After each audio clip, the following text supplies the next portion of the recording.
अस्सलाम वालेकुम दोस्तों, my name is Saad Zubair Vora, I am from Kristen Solution. आज आपके लिए बहुत इन्फॉर्मेटिव वीडियो लेकर आया हूँ।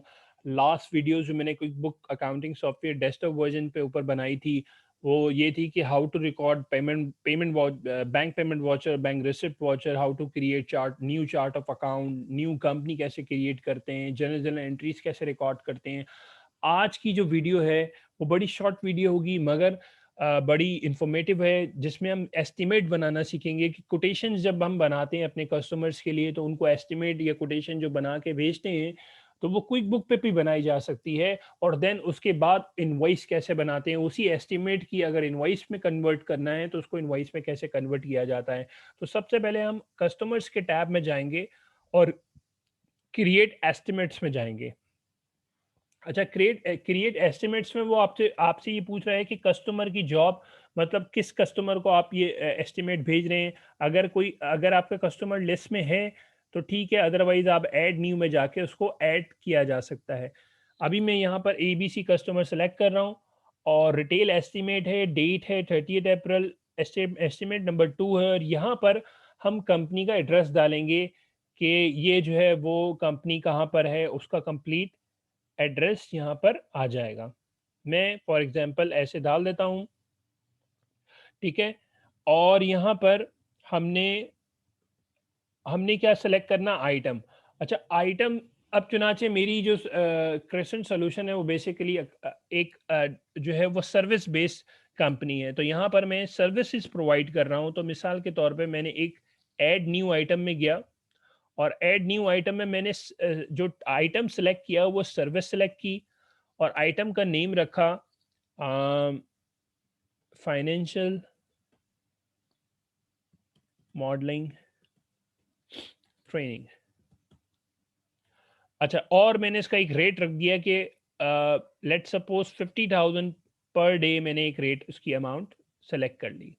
आप वैसे अगर ना कर यहाँ ना सेलेक्ट करें तो नहीं, तो वो नहीं उठाएगा। अदरवाइज अगर आपने यहाँ अमाउंट डाल दी तो वो ऑटोमेटिकली जब जैसे जैसे ही आप अकाउंट टाइप सेलेक्ट करें, अकाउंट आइटम नेम सेलेक्ट करेंगे, तो वो खुद ही रेट उठा लेगा। तो मैं यहाँ पर लेट सपोज अमाउंट ले लेता हूँ, you must specify an account to be associated with this item. अच्छा, यहाँ पे लास्ट एक चीज़ रह गई है, जो अकाउंट, जो इनकम अकाउंट है, वो बेसिकली वो आपसे पूछ रहा है कि ये अकाउंट जो एंट्री है इनकम वाली, वो कौन से अकाउंट में आपने डालनी है। अकाउंटिंग सर्विसेज इनकम में डालनी है, या कंसल्टिंग इनकम में, या इसके अलावा अगर आपके पास कोई और आप खोलना चाहते हैं, ओपन करना चाहते हैं, तो वो न्यू अकाउंट कर सकते हैं। अभी मैं फिल वक्त इसको कंसल्टिंग इनकम में डाल देता हूँ, ठीक है। अब मैंने सर्विस टाइप भी सिलेक्ट कर ली, आइटम नेम भी सिलेक्ट कर लिया, रेट भी सिलेक्ट कर लिया, और अकाउंट, जिस अकाउंट इनकम में जाके क्रेडिट होनी चाहिए, अभी तो खैर एस्टिमेट है तो क्रेडिट तो नहीं होगा, मगर एक जो है वो इनकम अकाउंट हमारा क्रिएट हो जाएगा। अच्छा, यहाँ पे मैंने आइटम सेलेक्ट कर लिया है फाइनेंशियल मॉडलिंग ट्रेनिंग, और डिस्क्रिप्शन में डाल दिया मैंने कि full day financial modelling in Excel training, ठीक है, to ABC company staff, company staff. अच्छा, अब क्वांटिटी, अगर मैंने पर डे रेट डाले थे तो मैंने यहाँ मिसाल के तौर पे एक दिन की ट्रेनिंग दी है तो मैंने 1 सेलेक्ट कर लूँगा, और अगर मैंने 2 दिन की ट्रेनिंग दी है तो यहाँ मैंने 2 सेलेक्ट किया। तो ये जो है वो पर डे 50,000 की कॉस्ट थी, तो 2 दिन की जो ट्रेनिंग की कॉस्ट हो गई वो 1 लाख रुपीज़ हो गई। अब अगर मैं इसको सेव एंड क्लोज़ करूँगा तो ये चीज़ सेव हो जाएगी, और पहले इसको हम सेव कर लेते हैं, फिर हम देखेंगे कि इसका एस्टीमेट बन कैसे रहा है। मिसाल के तौर पे, बल्कि हम पहले इसको एस्टीमेट को देख लेते हैं प्रिंट करके। अगर यही एस्टीमेट आपको ईमेल करना है तो आप ईमेल करेंगे एस्टीमेट को, ठीक है। अदरवाइज आप, अगर आप इसको प्रिंट करना चाहते हैं या पीडीएफ में कन्वर्ट करना चाहते हैं, तो यहाँ प्रिंट का एक ऑप्शन आ रहा है, इसमें आ रहा है सेव एज पीडीएफ। हम अभी इसको प्रीव्यू देख लेते हैं कि ये प्रीव्यू कैसा बनेगा। तो ये इसका प्रीव्यू बनेगा। इसमें कंपनी का, हमारी कंपनी का नाम आ रहा है, एस्टिमेट की डेट आ रही है, और जिसको हम भेज रहे हैं उसका नाम आ रहा है, डिस्क्रिप्शन आ रही है, क्वांटिटी आ रही है, कॉस्ट आ रही है, और टोटल कॉस्ट आ रही है। तो ये आपके पास, ये लेआउट हमारे पास इस तरह का प्रीव्यू आ गया। अगर आप इसको सेव एज पीडीएफ करेंगे तो ये हमारे पास पीडीएफ में भी कन्वर्ट हो जाएगी। अच्छा, इसमें मैंने इसको जो है वो मिसाल के तौर पे मैंने इसको पीडीएफ में सेव कर देता हूँ, एस्टिमेट। ठीक है, ये मेरे पास सेव हो जाएगी। ये स्टैरिक जो आ रहा है बीच में से, हम इसको यहाँ से हटा देते हैं। तो ये डेस्कटॉप के ऊपर मेरे पास पीडीएफ में सेव हो गई। अब अगर इसको अटैचमेंट के तौर पर मुझे किसी को ईमेल करनी है, किसी कंपनी को, तो मैं ईमेल कर सकता हूँ। अच्छा, ये हम सेव एंड क्लोज कर देते हैं। देन दोबारा इसके ऊपर हम वापस आते हैं। हम देखते हैं, अच्छा एस्टिमेट तो हमने बना लिया। अब मिसाल के तौर पे कोटेशन अप्रूव हो गई, अब हमने ट्रेनिंग प्रोवाइड कर दी, अब हमें इनवॉइस करनी है। तो क्या हमें दोबारा से ये सारा प्रोसेस करना पड़ेगा? नहीं, आप उसी एस्टिमेट को ओपन करेंगे और इनवॉइस क्रिएट कर देंगे। तो हम जाएंगे कस्टमर्स में, क्रिएट एस्टिमेट्स में, और हमने जो वो इनवॉइस बनाई थी वो हम चेक कर लेते हैं वो कहाँ पर है। ये हमने प्रीवियस का ऑप्शन, ये जो आ रहे हैं मेन मेन्यू के नीचे, ये जो एरो बने हुए आ रहे हैं, मैंने इस पर क्लिक किया तो वो एस्टिमेट खुल गया जो लास्ट मैंने बनाया था। इसको हमने क्या किया कि यहाँ एक ऑप्शन आ रहा है क्रिएट इनवॉइस, तो मैंने यहाँ पे क्रिएट इनवॉइस कर दिया। द इंटायर, अब वो क्या कह रहा है, इन्फॉर्मेशन क्या दे रहा है, the entire estimate has been copied. सारा एस्टिमेट कॉपी हो जाएगा। You can edit the invoice by removing और एडिंग न्यू आइटम्स या एनी आइटम्स। ठीक है, तो हम क्रिएट तो हो जाएगा इनवॉइस, बिल्कुल ऐसे ही क्रिएट हो जाएगी, मगर आप फिर भी एडिट कर सकते हैं। तो अब ये देखिए, मैंने सिर्फ इसको ओके किया और इसने ये क्या कर दिया है, ऑटोमेटिकली एक इनवॉइस क्रिएट कर दी है। और यहाँ पर अगर आप पेमेंट परचेज ऑर्डर नंबर डालना चाहते हैं तो वो डाल दें।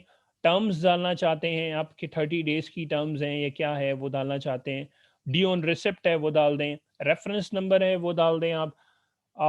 बिल किस कंपनी को हो रहा है, शिप किस कंपनी को है, वो सब चीज़ें अब यहाँ डालने के बाद आपकी इनवॉइस ऑलरेडी तैयार है। आप सिर्फ इसको सेव करें, या फिर इसको आप प्रिंट करना चाहते हैं तो प्रिंट कर दें, या डायरेक्टली ईमेल करना चाहते हैं तो ईमेल भी कर सकते हैं। तो अच्छा, ये हमारे पास क्या हो गए, दो ऑप्शंस हो गए। हमने एक एस्टिमेट क्रिएट किया और उसके बाद उसकी इनवॉइस बना दी। अब आखिर में क्या होता है, आखिर में उसकी पेमेंट आती है। तो अब मिसाल के तौर पे पेमेंट उसकी आई, तो हम यहाँ पे एक रिसीव पेमेंट्स का ऑप्शन आ रहा है। तो पहले हम इसको सेव कर लेते हैं। जैसे ही मैं सेव करूँगा इसको, ये इनवॉइस सेव हो गई। अब मैं दोबारा कस्टमर्स में जाता हूँ और कस्टमर इनवॉइस में जाता हूँ, और जो मैंने ये लास्ट इनवॉइस मेरे पास ओपन हुई हुई थी, इसको मैं यहाँ से प्रीवियस व्यू में देख लेता हूँ। ये इनवॉइस मेरे पास है। अब मैं अगर चाहता, अब मिसाल के तौर पे इसकी पेमेंट भी आ गई है हमें, इस कस्टमर की 2 दिन बाद 3 दिन बाद इसकी पेमेंट आ गई, तो मैं रिसीव पेमेंट में जाऊँगा। अच्छा, अब रिसीव पेमेंट में वो आपसे पूछेगा कि कितनी अमाउंट आई है, किस कस्टमर से आई है, वो सब। अगर तो इसी इनवॉइस के हम अगेंस्ट सेम अमाउंट हमारे पास आ गई है, तो डेफिनेटली वो डिफरेंट डेट पे आई होगी। बस आप डेट दूसरी सेलेक्ट करिएगा। मिसाल के तौर पे आज क्या डेट है, 10 तारीख है, तो मैंने ये 10 तारीख सेलेक्ट कर ली। और पेमेंट का मेथड क्या है, क्या वो कैश से आई है, क्या वो चेक से आई है। ठीक है, तो आप वो सेलेक्ट कर सकते हैं कि वो पेमेंट कहाँ से आई है। मिसाल के तौर पे कैश पेमेंट आई है और मैंने यहाँ पर रिसीव ऑलरेडी रिकॉर्डेड है, मैंने सिंपली इसको सेव एंड क्लोज कर दिया। तो ये मेरे पास 3 चीज़ें रिकॉर्ड हो गई। ठीक है, पहले एस्टिमेट रिकॉर्ड किया, फिर देन उसी को कन्वर्ट किया इनवॉइस में, और फिर उसके बाद अच्छा इनवॉइस के टाइम पर एंट्री भी हुई होगी कि अकाउंट रिसीवेबल डेबिट हुआ होगा और सेल्स क्रेडिट हुआ होगा। फिर इसी तरह जब इनवॉइस क्रिएट होने के बाद हमारे पेमेंट हमारे पास आ गई, तो हमने रिसीव पेमेंट में जाके उसको रिसीव किया। और तो हमें कोई चीज़ सिर्फ डेट वगैरह चेंज करने की ज़रूरत अगर पड़े तो वो कर लें, या मेथड हो सकता है कैश से पेमेंट आई हो सकता है चेक से पेमेंट आई हो, तो आप वो सेलेक्ट कर लें पेमेंट मेथड क्या है आपका, रिसीव मेथड क्या है। ठीक है, देन अच्छा उस वक्त क्या एंट्री बन रही होगी क्विक बुक पे बैक एंड पे, कि आपका अगर कैश आया है तो कैश डेबिट हो रहा होगा और अकाउंट रिसीवेबल क्रेडिट हो रहा होगा। तो ये सारी एंट्रीज बैक एंड पे ऑलरेडी बन रही हैं, लेजर्स में भी हिट हो रही हैं। तो आई होप कि आपको मैंने अच्छे तरीके से गाइड किया होगा। और इसी तरह मैं और वीडियोस बना रहा हूँ। अभी मैंने सेल्स इनवॉइसेस के ऊपर बनाई है, इसी तरह परचेज इनवॉइसेस के ऊपर भी बनाऊंगा। रिपोर्ट्स कैसे व्यू करते हैं, profit and loss balance sheet कैसे देखते हैं, जनरल लेजर्स कैसे व्यू किए जाते हैं, बहुत सारी रिकॉर्डिंग जो है मैं ऑलरेडी कर रहा हूँ, इन प्रोसेस है। तो I hope you have enjoyed this video, kindly share to your friends and colleague. Thank you very much. अल्लाह हाफिज़।